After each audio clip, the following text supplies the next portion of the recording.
Although I don't agree with everything in this bill, I have concluded that I believe it is more important that we begin this debate to improve our nation's health care system for all Americans, rather than just simply drop the issue and walk away. That is not what people sent us here to do.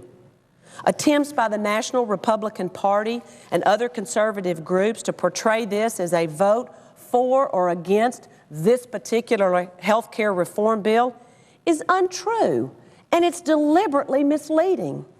The vote tonight will mark the beginning of consideration of this bill by the full U.S. Senate, not the end. The Republicans have sought to revive their political party by opposing any real solution to our nation's health care crisis. In fact, Madam President, this vote for or against a procedure that allows us to begin open debate on health care reform is nothing more and nothing less. Put simply, those who vote yes on this vote believe that our nation's health care systems needs reforming, and they are ready to have an honest and open debate on the floor of the United States Senate about how to best achieve that reform. I'm not afraid of that debate, nor am I afraid of coming before this body to say what I believe is the most important thing we can do to reform health care in this country. I hope none of us are. Our country needs us too desperately now to be making good decisions and moving forward. I will not allow my decision on this vote to be dictated by pressure from my political opponents, nor the liberal interest groups from outside Arkansas that threaten me with their money and their political opposition. The multitudes of emails and ads that we have received, unbelievable types of threats about what they're going to do and how they're going to behave. The fact is, Madam President, I am serious about changing our health care system, as most Arkansans and most Americans are.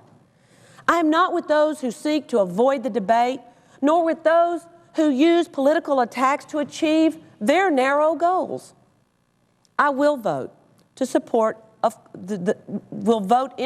of cloture on the motion to proceed to this bill.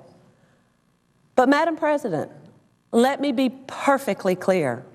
I am opposed to a new government-administered health care plan as a part of comprehensive health insurance reform, and I will not vote in favor of the proposal that has been introduced by Leader Reid as it is written. I, along with others, expect to have legitimate opportunities to influence the health care reform legislation that is voted on by the Senate later this year or early next year.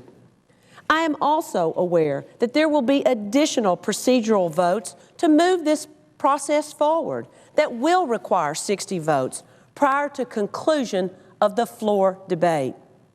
I've already alerted the leader, and I'm promising my colleagues that I'm prepared to vote against moving to the next stage of consideration as long as a government-run public option is included.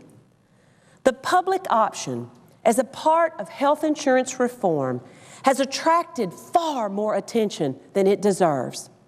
While cost projections show that it may reduce costs somewhat, those projections don't take into account who pays if it fails to live up to expectations. If, in fact, premiums don't cover the cost of the public plan, it is taxpayers in this country who are faced with the burden of bailing it out. Madam President, our colleagues, we simply cannot ignore the growth in the federal government since the year 2000. I can assure you that the American people have not ignored it.